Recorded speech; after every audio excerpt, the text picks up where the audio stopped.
వీటిలో మరో బ్రేక్ని చూస్తున్నాం. తెలంగాణలో కొత్తగా మద్యం షాపులు ప్రారంభించేందుకు ప్రభుత్వం అధికారికంగా నోటిఫికేషన్ విడుదల చేసింది. ఇక ప్రతి 4 ఏళ్లకు ఒకసారి మద్యం దుకాణాలపై లైసెన్సులు జారీ చేయడం రాష్ట్ర పాలసీగా కొనసాగుతుంది. ఈసారి కూడా ప్రభుత్వం అదే విధానాన్ని అనుసరించి నోటిఫికేషన్ ప్రకటించింది. దీంతో రాష్ట్ర వ్యాప్తంగా ఆసక్తి కలిగిన వ్యాపారులు కాంట్రాక్టుల్లో దరఖాస్తు చేసుకునేందుకు సిద్ధమవుతున్నారు.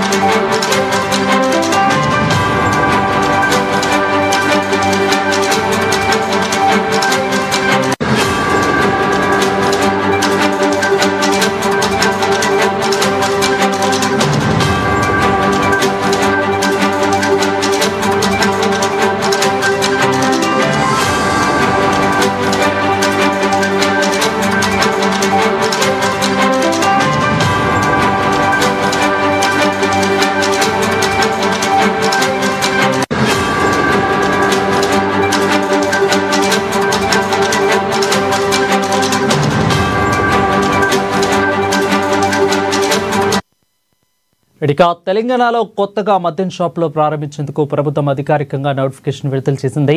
ప్రతి 4 ఏళ్లకు ఒకసారి మద్యం దుకాణాలకు లైసెన్స్ను జారీ చేయడం రాష్ట్ర పాలసీగా కొనసాగుతుంది. ఇక ఈసారి కూడా ప్రభుత్వం అదే విధానాన్ని అనుసరించి నోటిఫికేషన్ ప్రకటించింది. దీంతో రాష్ట్ర వ్యాప్తంగా ఆసక్తి కలిగిన వ్యాపారులు కాంట్రాక్టుల్లో దరఖాస్తు చేసుకునేందుకు సిద్ధమవుతున్నారు.